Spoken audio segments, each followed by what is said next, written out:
لا إله إلا الله لا إله إلا الله لا إله إلا الله محمد رسول الله لا إله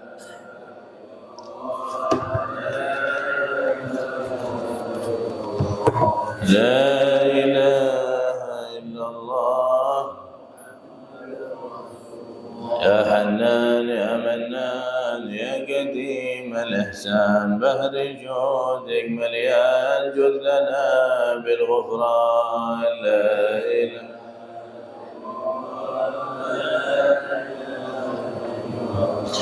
لا إله إلا الله محمد بنا نستعفيك ربنا نسترضيك ولنا ظن فيك يا رجاء للإيمان لا إله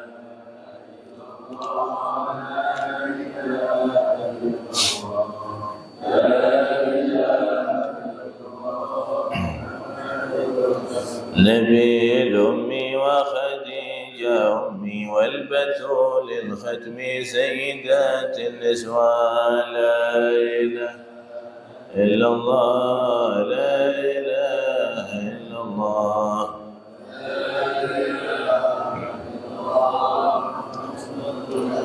والصلاة دائم على النبي بن هاشم عد من هو قايم بالعبادة سهرا لا إله إلا الله لا إله إلا الله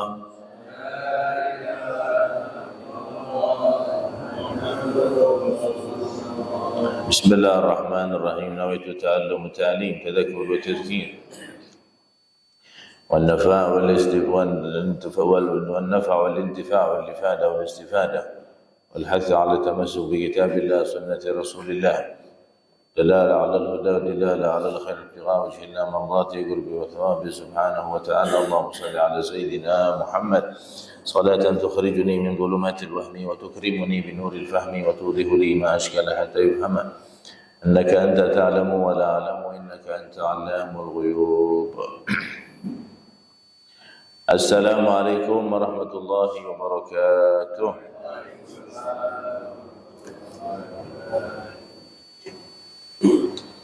الحمد لله والصلاة والسلام على سيدنا رسول الله محمد بن عبد الله القائم بحقوق الله ما ضاقت إلا فرجها الله. اللهم صل على سيدنا محمد الفاتح لما أغلق والخاتم لما سبق ناصر الحق بالحق والهدي إلى صراطك المستقيم وعلى آله وصحبه حق قدره ومقداره العظيم. أما بعد سبحانك لا علم لنا إلا ما علمتنا إنك أنت العليم الحكيم تب علينا يا الله إنك أنت التواب الرحيم.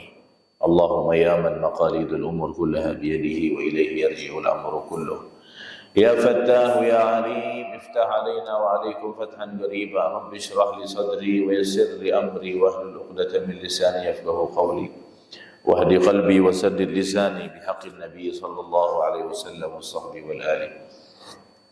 ربنا آتنا من لدنك رحمة وهيئ لنا من أمرنا رشدا رب يسر ولا تعسر رب تمم بالخير يا حي يا قيوم لا إله إلا أنت سبحانك إني كنت من الظالمين. اللهم لا سهل إلا ما جعلته سهلا وأنت تجعل الحزن إذا شئت سهلا والحمد لله رب العالمين. الحمد لله.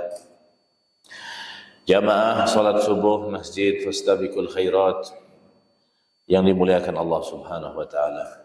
Alhamdulillah, subuh hari ini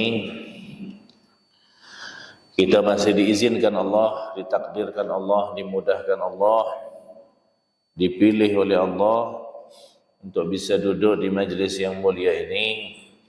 Mudah-mudahan sebagaimana Allah kumpulkan kita, Allah ampunkan dosa-dosa kita insyaAllah.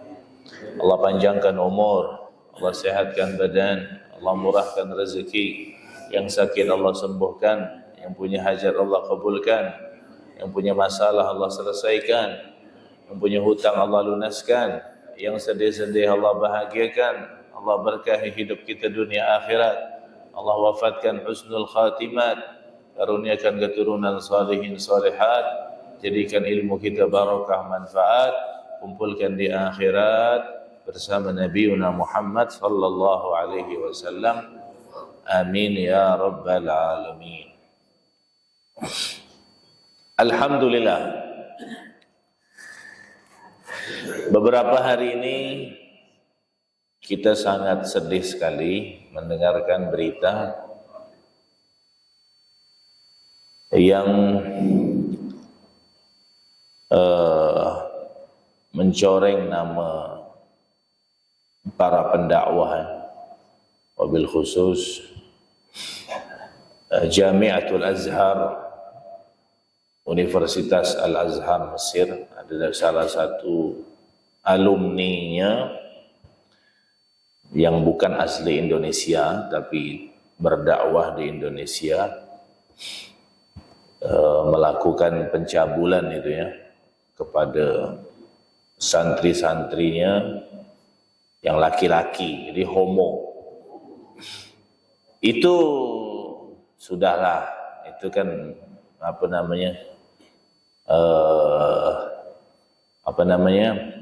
satu kesalahan, satu dosa yang dia lakukan, yang akan dia pertanggungjawabkan di hadapan Allah. Tapi yang tidak enaknya itu hasil daripada tabayun kepada korban, bahwasanya si Syekh ini mengatakan bahwasanya homo ini pernah dilakukan oleh Rasulullah kepada Sayyidina Ali, dia bilang. Ini yang sangat-sangat, makanya Bu ya, belajar tuh jangan dari TikTok, jangan dari YouTube, belajar dari guru yang jelas, ustadznya siapa, ustadznya lagi siapa, jelas gitu. Kebetulan Syekh ini nih beberapa bulan yang lalu yang menantang-nantang para habaib untuk berdebat masalah nasab, dan dia mendukung salah satu YouTuber yang tukang bikin keruh terus setiap hari, mengadu domba para ustadz, para kiai, para habaib, mendukung si YouTuber ini. Ana mikir ini memang kalau dibilang kualat ya kualat ya kan. Akhirnya sekarang orangnya lari ke Mesir, sudah dipanggil sama pihak kepolisian, masih belum datang-datang lagi, dan ini harus diproses. Selain masalah pribadi itu dosanya, tapi dia menghina Rasulullah, menghina Sayyidina Ali. Siapapun backingannya harus diproses, ya kan? Yang kedua, dia mengajak si korban nih, santrinya nih, nonton film yang tak betul itu. Kemudian kata muridnya bilang, kenapa Syekh nonton film ini? Kata Syekhnya bilang, kalau Imam Syafi'i masih hidup, dia bilang, Imam Syafi'i juga bakal nonton, dia bilang. Ini penghinaan lagi kepada Imam Syafi'i. Luar biasa terlihat. Ini Syekh terkenal, tak usah kita sebut, antum cari sendirilah di YouTube. Sekarang lagi heboh-hebohnya. Dan termasuk alumni Universitas Al-Azhar Mesir, dan ini sangat mencoreng sekali nama baik ulama-ulama yang sangat terkenal di Al-Azhar Mesir. Inilah pentingnya kita belajar dan menitipkan anak-anak kita kalau mau belajar agama, jangan hanya terpukau dengan ustadznya terkenal, jangan hanya melihat pondoknya mewah, tapi lihat sanad keilmuannya. Fasilitas bagus, itu bagus. Ustadznya terkenal juga bagus. Tapi lihat sanad keilmuannya menyambung apa tidak, ya kan? Kalau Syekh ini alhamdulillah sanadnya bersambung. Tapi ini itulah, tak tahu gimana caranya. Kok bisa ngomong seperti itu untuk membenarkan dirinya? Nah, itu kita takut seperti itu. Ini kita takut dari orang-orang di luar Islam atau orang-orang yang membenci Islam menggunakan kesempatan ini untuk menyudutkan para pendakwa menyudutkan Islam, menyudutkan pesantren, ya kan? Ini akhir zaman, zaman fitnah. Bisa digoreng terus, bisa diedit, bisa disebarluaskan. Nah, itulah mudah-mudahan kita diselamatkan Allah Subhanahu wa taala. Amin ya rabbal alamin. Alhamdulillah. Kita lanjutkan kajian kita di dalam kitab Fathul Qarib Al-Mujib Sayyid Alawi bin Abbas Al-Maliki rahimahullahu taala, nafa'ana bihi bi ulumikum bi ulumi sa'ir salihin fid darain amin. Ila an qala maqamatus sabr. وقال بعض العارفين الصبر على 3 مقامات. الأولى ترك الشكوى، والثانية الرضا بالمقدور، والثالثة المحبة بما يصنع به المولى وهي درجة الصديقين. Kita sudah bahas kemarin tingkatan atau level-level kesabaran. Yang pertama adalah yang paling minimal tarkus syakwa, tidak protes, tidak komplain, tidak banyak mengeluh. Itu yang disebut dengan as-sabrul jamil, kesabaran yang indah yang Allah ajarkan kepada Nabi Allah Yaqub alaihi salam yang sudah kita ceritakan kemarin. Kemudian naik ke level yang berikutnya yaitu ar-ridha bil maqdur, ridha menerima dengan apa saja yang telah ditakdirkan oleh Allah Subhanahu wa taala. Itu sudah kita bahas di beberapa minggu yang lalu. Saya tutup di maqam yang kedua ini, maqamur ridha ini, dengan ucapan atau perkataan Al-Habib Abdurrahman As-Saqaf bin Muhammad Maulad Dawilah, seorang ulama besar yang berasal dari Hadramaut Yaman. Ini datuk daripada semua yang habaib yang bangsanya As-Saqaf, ini datuknya ni, Al-Habib Abdurrahman As-Saqaf bin Muhammad Maulad Dawilah. Beliau mengatakan di dalam salah satu syairnya, di dalam mengungkapkan keridhaannya kepada Allah Subhanahu wa taala, beliau mengatakan raditu bima raditum law qata'tum yadi al-yumna madattu lakum shimali. Raditu bima raditum, aku ridha dengan apa yang engkau ridhoi. Law qata'tum yadi al-yumna, kalau seandainya engkau memotong tangan kananku, madattu lakum shimali, maka akan kuulurkan lagi tangan kiriku. Paham maksudnya? Kalau kau potong tangan kananku, akan kuberikan lagi tangan kiriku. Ini maqamur ridha. Maqam, apa maknanya? Makna dari ucapan beliau ini apa namanya? Ungkapan yang sangat tinggi ya di dalam istilah-istilah atau di dalam dunia tasawuf ini. Seakan-akan beliau menunjukkan puncak mahabbah, kecintaan dan keridhaan beliau kepada Allah Subhanahu wa taala, sehingga dia tidak melihat lagi yang namanya penderitaan. Aku ridha dengan apa yang kau ridhoi. Kalau kau potong tangan kananku, maka akan kuulurkan tangan kiriku. Tidak ada penderitaan lagi. Bagi beliau tidak ada istilah penderitaan. Tidak ada penderitaan yang menyakitkan bagi beliau, kalau sesuatu itu datang dari orang yang beliau cintai. Ya kan? Selama ini kita menganggap bala ujian itu adalah Allah tak adil, Allah jahat, kita sudah ibadah, Allah begini, Allah begitu. Bagi beliau tidak ada istilah penderitaan kalau penderitaan itu datangnya dari orang yang kita cintai. Kau potong tangan kanan, aku berikan lagi tangan kiri. Potong lagi. Subhanallah. Ya kan? Ridha. Bukan sekedar sabar, tapi menerima, bahkan dalam hal yang berat seperti ini kan kias saja, potong tangan, ya kan? Beliau sudah bukan sampai ke maqam ridha lagi sebenarnya ini, sudah sampai ke maqamul fana. Fana itu sudah tenggelam, ya kan? Kehendak pribadinya itu sudah hilang. Keinginan pribadi sudah hilang. Yang tersisa hanya mengikuti kehendak dan keinginan dari Allah Subhanahu wa taala. Ini kalau dalam istilah tasawuf ini kalimat ini sering menggambarkan untuk hubungan antara seorang hamba dengan Allah Subhanahu wa taala. Kalau ini diarahkan ke hubungan kepada manusia, ini tidak masuk ini.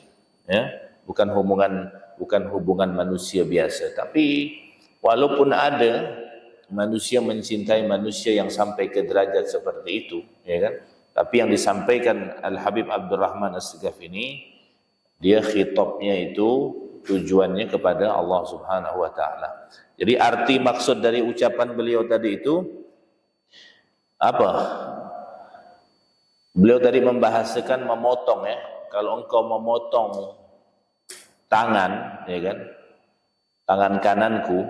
Jadi kita beliau menganggap takdir Allah itu sakitnya tuh kalau ujian itu seperti dipotong tangan, tetap beliau ridha, bahkan tetap mendekat kepada Allah, tidak menjauh dari Allah, bahkan diserahkan lagi tangan kiri ini untuk supaya dipotong lagi sama Allah Subhanahu wa taala. Dan ini bukan, jangan antum melihat secara zahir, ya, secara lahiriahnya, bukan berarti beliau zalim, potong tangan minta potong tangan kiri lagi, tidak. Beliau tidak meminta kezaliman, tapi ini bahasa cinta, bahasa ridha kepada Allah Subhanahu wa taala, bahasa rasa, ya kan, bahasa ridha, bahasa cinta. Itu menunjukkan gambaran sabar, dan dia sudah sampai ke maqam ridha. Habis ini baru masuk ke maqamul mahabbah. Al-mahabbah bima yasna'u bihil maula. Tingkatan pertama tidak banyak komplain, tidak ngeluh. Tingkatan kedua ridha. Kemudian tingkatan yang ketiga adalah maqamul mahabbah. Apa itu maqamul mahabbah? Maqam cinta. Seperti yang dikatakan di dalam sebuah riwayat, al-hubbu tu'mi wa tusim. Cinta itu tu'mi, dapat membutakan, yu'mi, membutakan, wa yusim, dan membikin orang tuli, tidak bisa mendengar. Maksudnya apa? Apa maksudnya cinta itu membikin orang buta dan membikin orang tuli? Ya, ada suami bilang ke istrinya nak pergi ke acara pakai baju warna merah. Kata suami bilang, Masya Allah cantik ya baju kau warna hijau. Dia bilang, kata bini, kau ni buta kan, cinta membutakan. Dia bilang, warna merah, dia bilang warna apa? Warna hijau. Al-hubbu yu'mi wa yusim. Cinta itu membutakan dan menulikkan. Ini kalau orang sudah tenggelam di dalam cinta. Maksudnya apa? Membutak, bukan dia cinta langsung butak matanya, bukan. Maksud membutakan tadi, dia tidak bisa melihat kekurangan dari orang yang dia cintai. Menulikkan maksudnya, dia tidak mau menerima nasihat lagi dari orang lain kecuali dari orang yang dia cintai. Berat nih kalau dah ngomong cinta nih, ya kan? Tidak ada kekurangan lagi di mata dia, orang yang dicintainya nih. Seperti Majnun Laila itu, si Qais itu kan, tanya, kok bisa cinta sama Laila? Laila tu padahal buruk. Laila hitam legam, hidung pesek, tak ada yang mau dibanggakan gitu. Kata dia, coba kau ambil mata aku, kau pakai. Cuba kau melihat Laila itu dengan mata aku, dia bilang. Kau akan melihat orang yang paling sempurna adalah Laila. Jadi pandangan orang beda-beda, ya kan?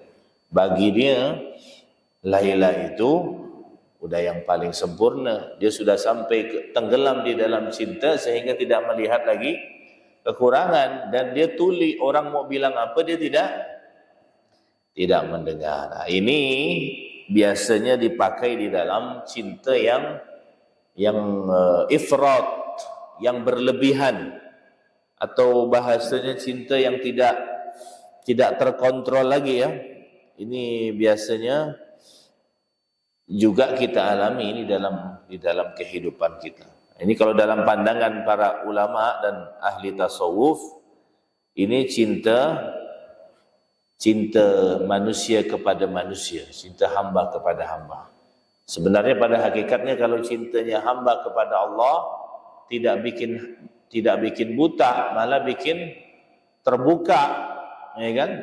Kalau cinta kepada Allah makin terbuka mata dan hatinya, ya kan? Kalau cinta kepada makhluk itu yang bikin terhijab, menghalang dia dari kebenaran. Makanya kata ulama mengatakan al-hubbul a'ma huwa alladhi yajurru ilal khata. Cinta yang buta itulah yang akan menyeret kepada kesalahan. Wasyaribul hubbi tulil umri sakran. Kalau orang meminum khamar, dia akan mabuk, dan kalau dia sudah mabuk nanti beberapa saat dia akan sadar. Tapi kalau orang yang sudah meminum minuman cinta, maka dia tidak akan bisa sadar selama-lamanya. Dia akan mabuk terus, mabuk cinta, ya kan? Makanya Imam Al-Ghazali mengatakan di dalam kitabnya Mukasyafatul Qulub, ini wallahu alam benar apa tidak, tapi yang pasti beliau perlu dipastikan lagi. Beliau mengatakan innal ba'ira idza sakar la ya'kulul 'alaf 40 yawman. Unta itu kalau dia sudah mabuk, kata Imam Ghazali bilang, unta kalau sudah mabuk, mabuk ini yang mau kita pastikan mabuk gimana gitu kan. Unta ni mabuk karena salah makan, ini kan bisa mabuk juga dia binatang. Atau maksudnya ini hanya kias saja. Kata beliau innal ba'ir, sesungguhnya unta idza sakira, kalau dia mabuk, la ya'kulul alaf 40 yauman, dia tidak akan makan makanan selama 40 hari. Unta. Ini mungkin bisa diambil dua sisi, ya. Ada sisi secara zahir, ada juga isyarat saja dari Imam Al-Ghazali, ya kan? Kalau dari segi zahir, bisa tak kira-kira unta itu mabuk? Terpengaruh gitu, mungkin salah makan apa, ya kan? Ada zat tertentu yang dia makan, tanaman tertentu sehingga bikin dia mabuk, bisa-bisa saja, ya, secara zahir, ya kan?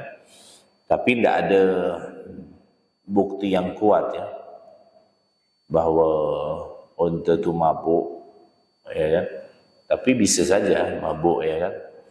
Dia memang tahan lapar tuh, unta itu tahan lapar, tahan haus. Jadi tak makan 40 hari itu bisa saja, tapi bisa saja juga tidak mungkin gitu bahkan, karena tidak mungkin sampai 40 hari. Jadi secara zahir ini harus dipastikan lagi bisa ke, ya kan? Tapi kalau secara isyarat saja, secara isyarat bahwa ungkapan Imam Ghazali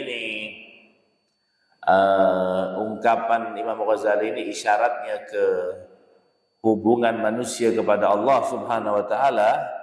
Jadi mabuk di situ maksudnya mabuk cinta kepada Allah Subhanahu wa taala. Tidak makan tu maksudnya apa?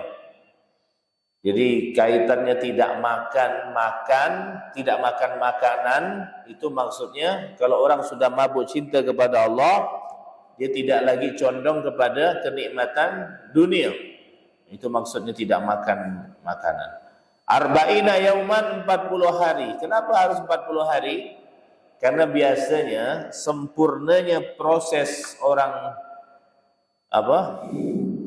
tazkiyah, pembersihan jiwa itu minimal dia harus khalwat selama 40 hari. Minimal itu 40 hari. Khalwat dia, menyendiri selama 40 hari. Makanya pakai angka 40 juga, ya kan? Apabila unta itu mabuk, dia tidak akan makan makanan selama. Artinya orang yang mabuk cinta kepada Allah, terputus hati dia dari urusan dunia dalam waktu yang sangat panjang sekali, ya kan? Sehingga dia tidak lagi lapar. Maksudnya tidak lapar lagi dengan dunia, tidak sibuk lagi dengan syahwat, hatinya sudah kenyang dengan kehadiran Allah Subhanahu wa ta'ala. Betul? Halo. Assalamualaikum. Mana ni? Sudah sampai mana dah ni? Sudah sampai wajud kan? Sudah sampai jongkat ni? Kenapa Imam Ghazali mengungkapkan pakai perumpamaan unta? Karena unta ni termasuk binatang yang kuat dan tahan banting juga, ya kan? Sampai disebutkan di dalam Al-Quran itu kan, afala yanzuruna ilal ibili kaifa khuliqat, disebutkan dalam Al-Quran. Unta itu dia hewan yang kuat dan tahan, tapi ada juga dia itu ketergantungan juga dengan makanan. Maka tak kala dia mabuk, itu digambarkan sampai dia meninggalkan kebiasaan dasarnya, yaitu makan, ya kan? Kalau sudah mabuk, dia fokus kepada orang yang dia mabukkan tadi itu, sehingga dia tidak butuh makanan. Itulah cinta kepada Allah bisa mengubah tabiat kita paling dasar sekali, bisa dirubah kalau kita sudah cinta dan mabuk kepada Allah Subhanahu wa ta'ala. Bahkan dikatakan Imam Ghazali, walau hamala alaihi adhaf ma yahmiluh la hamalahu. Ni unta kalau sudah mabuk, kalau disuruh bawa beban di luar batasnya pun dia bisa. Dia mampu memikul beban yang lebih berat daripada sebelumnya. Begitu juga kata Imam Ghazali, kalau orang yang hatinya sudah penuh cinta kepada Allah Subhanahu wa ta'ala, maka tidak ada istilah berat di dalam beribadah kepada Allah. Ringan ya. Solat subuh berarti kita belum cinta sama Allah. Lihat unta kalau sudah cinta, di luar muatannya pun dia bisa ngangkut, dia bisa tak terasa, ya kan? Orang kalau udah senang tu kan tak terasa kan? Udah cinta, sudah senang, ya kan? Bertemu dengan orang yang dia cintai senang, tak terasa semuanya. Maka juga kalau orang sudah betul-betul cinta kepada Allah, sudah masuk ke maqamul mahabbah, maka ibadah semuanya menjadi ringan dan dia akan kuat menghadapi segala ujian yang datang dari Allah Subhanahu wa ta'ala, dan tidak mengeluh, tidak komplain,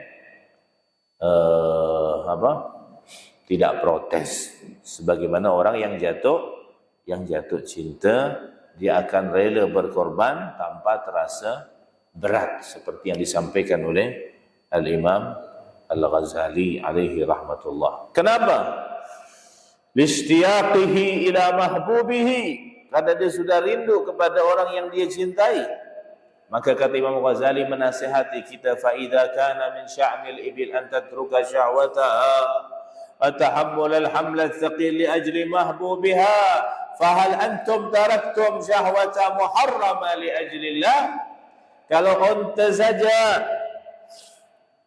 saja bisa meninggalkan syahwatnya, tak makan 40 hari, bisa memikul beban yang berat demi orang yang dia cintai, apakah antum semua, kata Imam Ghazali, bisa meninggalkan syahwat yang haram, bisa meninggalkan syahwat karena Allah Subhanahu wa ta'ala?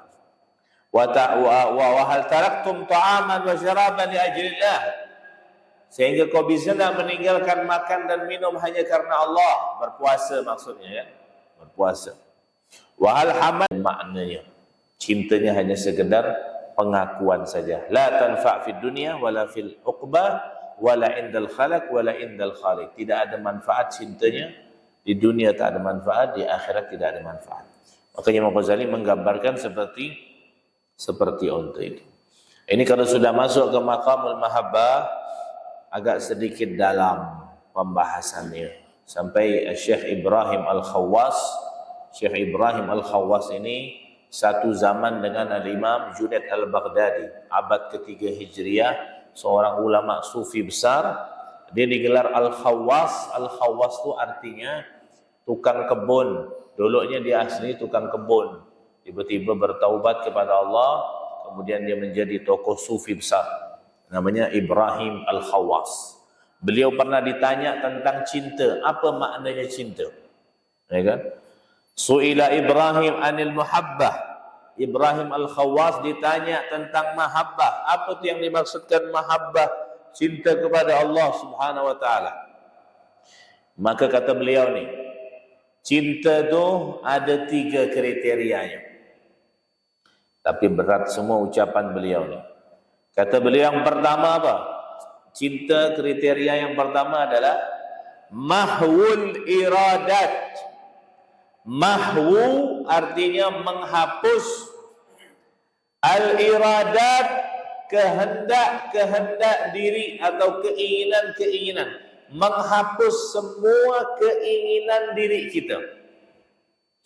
Maksudnya gimana? Bukan maksudnya hilang kehendak, hilang keinginan, bukan. Maksudnya menghapus semua keinginan-keinginan diri, artinya keinginan diri yang dimaksudkan itu apa? Nafsu atau ego. Dia lebur itu semuanya di dalam kehendak Allah Subhanahu wa taala. Apa yang Allah kehendaki, itulah yang dia kehendaki. Apa yang tidak Allah kehendaki, maka dia tidak lakukan itu. Inilah yang dinamakan mahabbah. Jadi bukan tak punya kehendak sama sekali, bukan. Tapi kehendak dia, keinginan dia ditundukkan harus ngikut keinginan Allah Subhanahu wa taala. Ayo. Misalkan ente mau melakukan sesuatu, lihat. Ente kepengen melakukannya, tapi Allah kepengen tak? Kalau Allah tak kepengen, ente tinggalkan. Walaupun ente kepengen. Nah, itu baru namanya mahabbah. Ngikut apa yang menjadi maunya orang yang kita cintai, yaitu Allah Subhanahu wa taala. Yang kedua, wa ihraq jami'as sifat wal hajat. Tengok bahasanya tu, wa ihraq, dan membakar.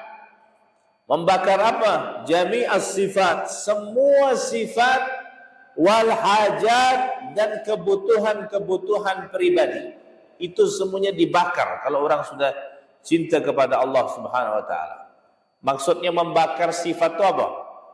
Membersihkan jiwa kita dari sifat-sifat yang tak bagus, riya, sombong, ujub, ya kan? Membakar kebutuhan maksudnya apa? Tidak lagi bergantung kepada selain Allah Subhanahu wa taala. Ini maknanya sangat dalam sekali. Artinya hati tak boleh bersandar kepada makhluk. Sudah dibakar semua itu. Ketergantungan kepada selain Allah Subhanahu wa taala. Tidak berharap selain kepada Allah Subhanahu wa taala. Baru yang ketiga kata beliau, wa ighraqa nafsahu fi bahril isyarat, menenggelamkan dirinya fi bahri, di dalam lautan al isyarat, isyarat. Isyarat itu yang dimaksudkan itu adalah petunjuk dari Allah Subhanahu wa taala. Lautan isyarat maksudnya tenggelam di dalam kesadaran bahwasanya Allah Subhanahu wa taala ada selalu bersama dia dalam setiap keadaannya. Ini udah makna-makna yang istilah-istilah tasawuf yang sudah sangat dalam sekali, ya kan? Hatinya sudah hidup bersama Allah Subhanahu wa taala. Semua kejadian yang menimpa dirinya, mau nyaman tak nyaman, itu semua seakan-akan isyarat dari Allah Subhanahu wa taala. Hatinya selalu hudur, selalu hadir bersama Allah Subhanahu wa taala. Jadi inilah gambaran cinta tingkat tinggi. Dihapus semua keinginannya, dia bakar semua sifat dan hajat-hajatnya, dia tenggelamkan dirinya di dalam lautan isyarat. Itu yang disampaikan oleh Syekh Ibrahim Al-Khawas. Dia bukan sekadar mencintai Allah, tapi dia tidak melihat selain Allah di dalam hatinya. Apa yang membuat kita selama ini menjadi bingung, menjadi kesal, menjadi sumpah, menjadi pusing, menjadi galau, karena terlalu banyak makhluk selain Allah di dalam hati kita. Itu yang bikin kita stres, yang bikin kita galau. Yang seharusnya di dalam hati ini harus ada Allah saja, terlalu banyak kita masukkan makhluk di dalam hati. Harta dalam hati, pekerjaan dalam hati, urusan ini dalam hati, si fulan di dalam hati. Banyak, terlalu banyak. Akhirnya kita bingung. Terlalu banyak menyimpan manusia di dalam makhluk, di dalam hati, menyimpan makhluk di dalam hati selain Allah. Itu yang bikin kita pusing. Kalau orang sudah cinta, tidak ada. Sudah tenggelam, dia bakar semuanya, dia hapus semuanya. Yang ada hanya Allah Subhanahu wa taala. Sehingga apapun yang datang kepada dia, baik itu ujian, dianggap ini isyarat. Karena dia sudah tenggelam di dalam lautan isyarat dari Allah Subhanahu wa ta'ala. Ini makna tasawuf yang begitu tinggi. Minimal apa yang disampaikan oleh Al-Imam Ash-Shibli tak kala dia masuk penjara. Imam Ash-Shibli ini seorang ulama besar yang ada di Mesir. Kemudian dia ada kejadian yang merugikan daripada penguasa pada saat itu. Akhirnya dia dimasukkan ke dalam penjara, karena ulama-ulama kita dulu banyak yang dimasukkan ke dalam penjara. Itu beliau tak kala dijenguk sama murid-muridnya, pecinta-pecintanya, kalau bahasa sekarang ni fans-fansnya datang jenguk. Imam Shibli mau mengetes mereka dan juga kepengen mengajarkan kepada kita makna cinta yang sebenarnya itu seperti apa. Pas datang para pecinta-pecintanya, dia ambil batu, dilemparnya semua orang-orang itu pakai batu. Akhirnya orang-orang itu balik semua, tak jadi jenguk, lari semuanya. Apa kata Imam Shibli bilang, "Lau kuntum ahibbai lama farartum min balai." Kalau seandainya kau ni betul-betul cinta sama aku, maka kau tidak akan lari dari ujianku. Katanya cinta, mau jenguk, pas dilempar batu.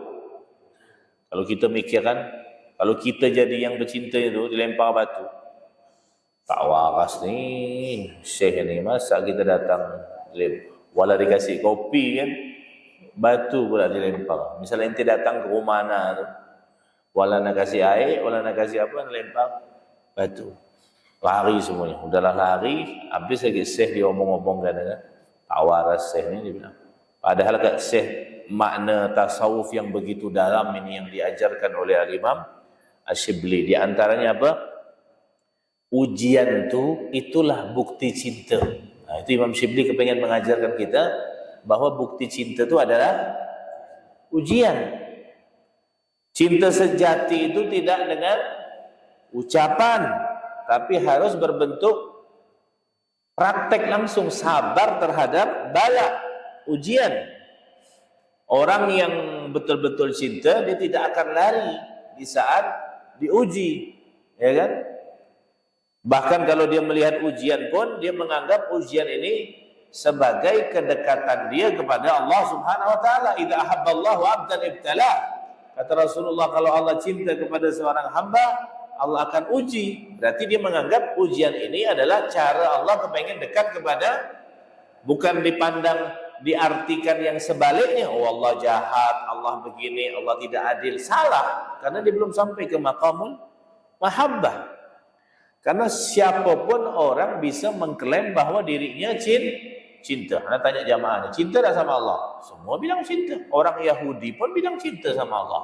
Nahnu abna'ullah wa ahibba'uh. Kata orang Yahudi, kami adalah pecinta-pecinta Allah Subhanahu wa taala. Cuman pembuktiannya itu yang sulit. Semua orang bisa bilang saya cinta, kami cinta, semua cinta. Tapi kalau sudah disakiti sama orang yang dicintanya, kira-kira masih cinta tak?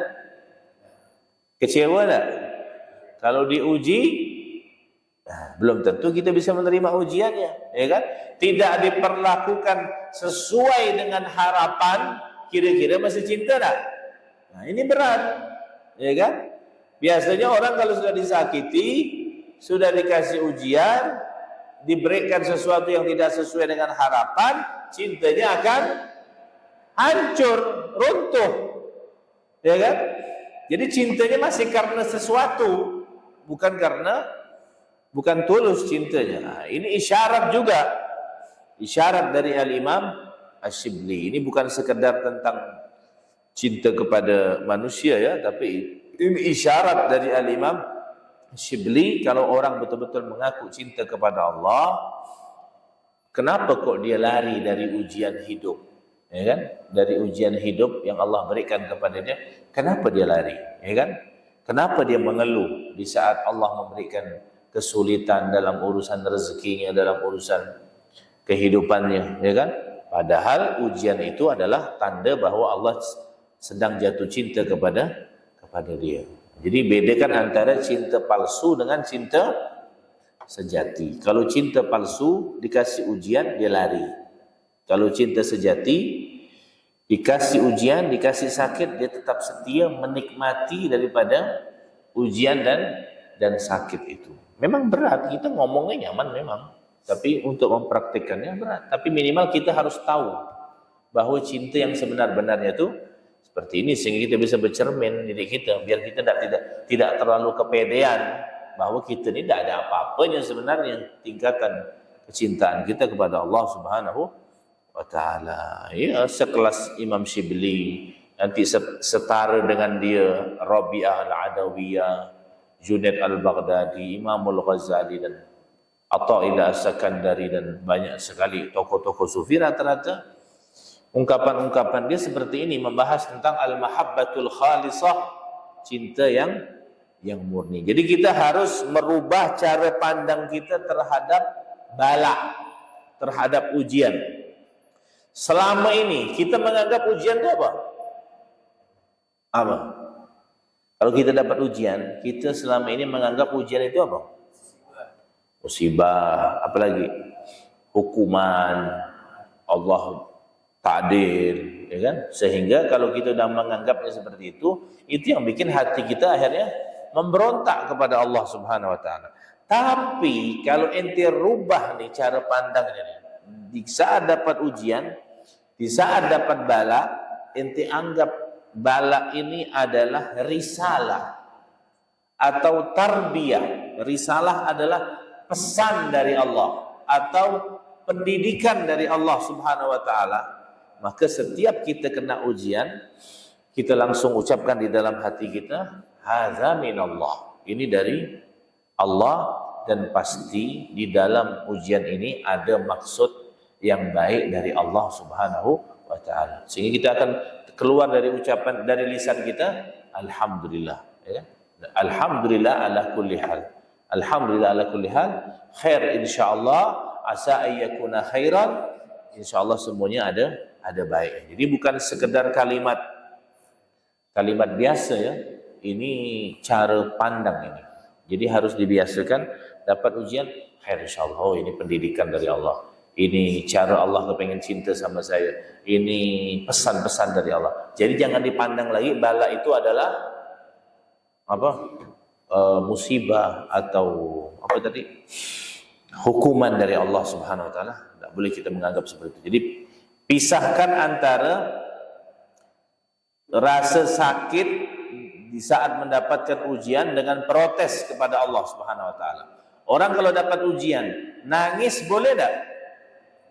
Boleh. Yang tak boleh apa? Protes. Nangis boleh. Sedih manusiawi, semua orang bisa sedih. Tapi yang tak boleh adalah tidak ada protes di dalam hati kepada Allah Subhanahu wa taala. Jadi apa yang diajarkan oleh Al-Imam Asy-Syibli ini, banyak sekali isyarat-isyarat yang beliau ajarkan kepada kita. Di saat kita dapat ujian, kita merasa sedang dekat kepada Allah Subhanahu wa taala. Biasanya orang kalau yang tadinya rajin ke masjid, di saat dikasih ujian mulai berkurang, ya kan? Solatnya berat, zikirnya berkurang. Mohon maaf nih, yang perempuan nih lagi bagus-bagus, pakai kodong, nanti dapat masalah melaki, tebar pesona gitu, ya kan? Mohon maaf nih, kita banyak lihat nih yang bercerai-bercerai ini kata-kata habis itu buka jilbab. Nak apa? Nak mancing-mancing ke apa? Nah, ini berarti belum sampai makamnya. Kena usahanya lancar, hadir majlis taklim, masya-Allah rajin. Nanti kena ujian sikit, mulai hilang, dah tak ada muncul lagi, ya kan? Nah, ini berarti ada yang berkurang. Ada yang berkurang. Memang berat memang. Jadi harus dipertahankan, ya. Harus dipertahankan. Latihan.